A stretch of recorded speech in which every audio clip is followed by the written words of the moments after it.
Hello, fifth grade. We're going to go ahead and get started on our math lesson for today, which is 287 through 286, and we are doing repeating decimals. Yes, Amir, we are doing repeating decimals. I know at some point since I have known you, you've talked to me about repeating decimals, and it is finally here. Okay, so repeating decimals is different than what we call terminating decimals. Okay, so what that means is when I have a problem like 1/4 and I say turn 1/4 into a decimal, which is what we did yesterday, we would then take the 1 and divide it by 4, right? When we do that, 4 goes into 1, can't go into 1, so this is when we annex zeros by adding a decimal place and adding a 0, okay? Once we do that, we make sure we put our decimal place on top so we line that up and don't forget about it, okay? Now, 4 can go into 10, which is 2 times 4 is 8. We can then subtract and get the number 2. Well, same thing goes here. 4 goes into 2. We can't do that, so we're going to add another 0 and bring it down. 4 goes into 20. 5 times 4 is 20, and we subtract, we get 0, making our fraction of 1/4 equal to 0.25. Because right here at the end, this is our 0, we terminated it, okay? Meaning we ended up getting a 0 remainder after we added 2 zeros, okay? That's called a terminating decimal. Now, we also have what we call repeating decimals. So now let's take a look at one of those. Let's do 1/3, okay? So we're going to do the same thing. We're going to take 1 and we're going to divide it by 3. Well, 1 can't go into, or 3 can't go into 1, right? So we're going to add our decimal place and start off by adding 1 0. 3 can go into 10 3 times.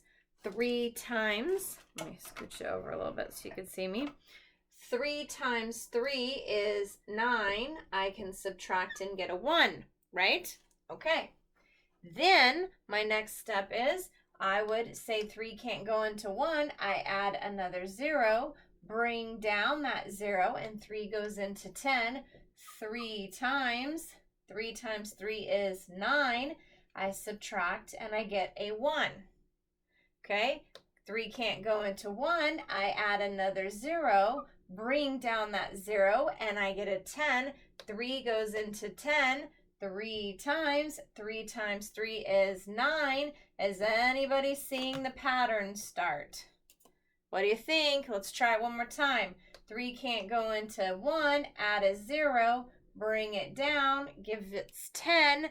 Then what do we have here? We have 3 goes into 10. 3 times 3 is 9. Do you see that no matter how many times we do this, we're going to end up having the exact same answer? We're always going to end up with a 1, and we're going to repeat this 3, okay?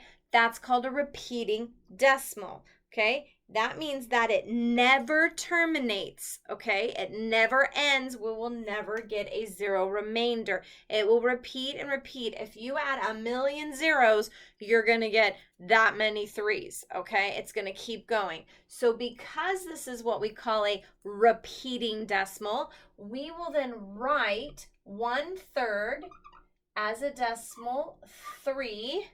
And to show the repeating decimal, we put a bar above it. Do you see how that works? We put a bar above it. Oh, I dropped my eraser. Sorry. Okay. So here we have a terminating decimal. And here we have a repeating decimal. Okay. Now, when you have a repeating decimal, okay? And when you have any decimal, yesterday we learned how we started to show that it started to repeat, or we rounded it. It's okay to round a number when asked to round a number, but you never want to round a repeating decimal, okay? Unless it's saying round the repeating decimal very specifically, okay? But if it's saying show the decimal, what is the decimal of 1/3, you're going to put the decimal of 1/3 like that with the repeating bar above the 3. It's really important because that's really showing that it continues on forever. That's the repeating bar, okay? Let's take a look.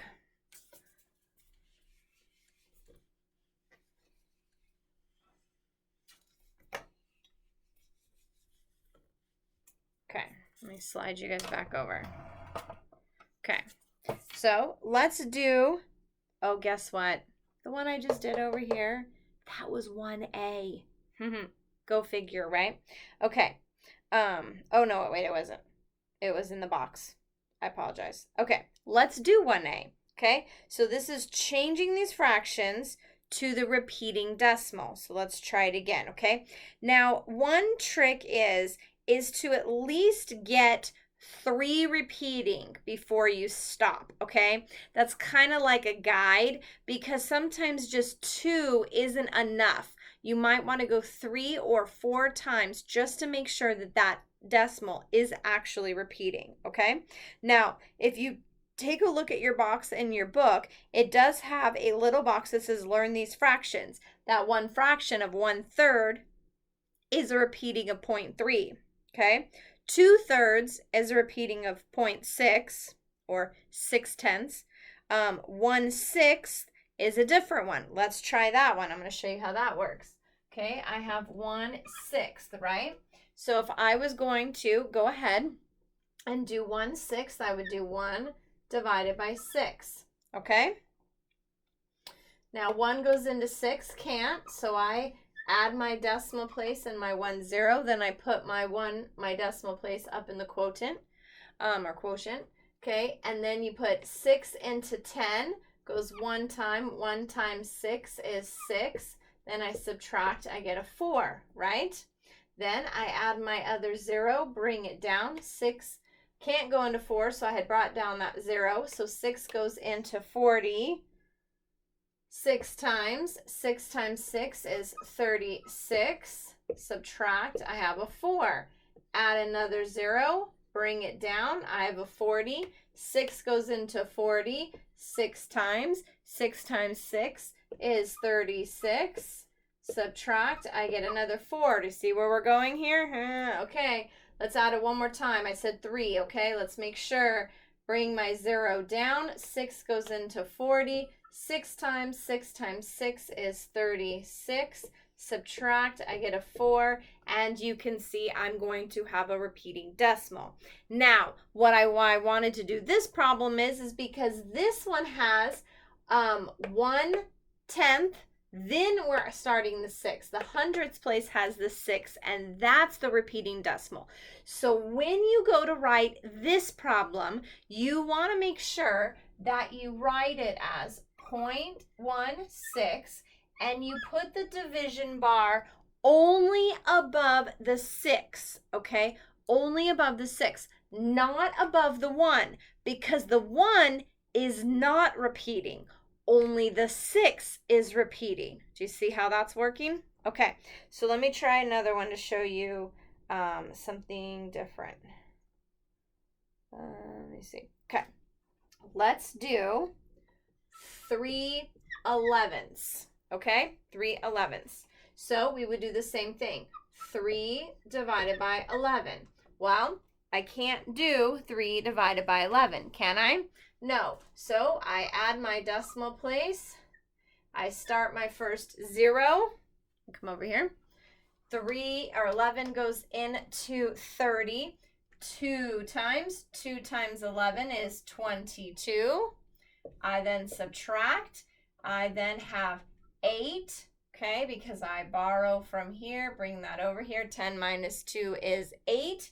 Then I add my 0. I bring down my 0. 11 goes into 80 7 times. 7 times 11 is 77. I subtract. I then get, am I right? 7 times 11 is 77. Yeah, I'm right. Okay. Then I end up with a 3. I go ahead and get my 0. I bring down my 0. 11 goes into 30 2 times. 2 times 11 is 22. I then subtract and I get an 8. I add my 0. Anyone seeing the pattern start yet? Okay. Bring that down. 11 goes into 80 7 times. 7 times 11 is 77. I subtract and I get a 3. Do we see what's happening here? I hope you see it. Okay, so 3 11ths is equal to what is repeating in that number. We could do it one more time, but I mean, if you can see that it's starting to repeat again, you don't have to do it another time. But it is 0.27. So that's 27 hundredths, right? Now, this whole number is repeating. So on this case, we have to make sure we put our repeating bar above both numbers of 27 because 27 is what's going to keep repeating. So over here, only the 6 repeated, and even on 1/3, only the 3 repeated, but in this case, the 27 is repeating. So we need to keep that bar or show that repeating bar above both digits, okay?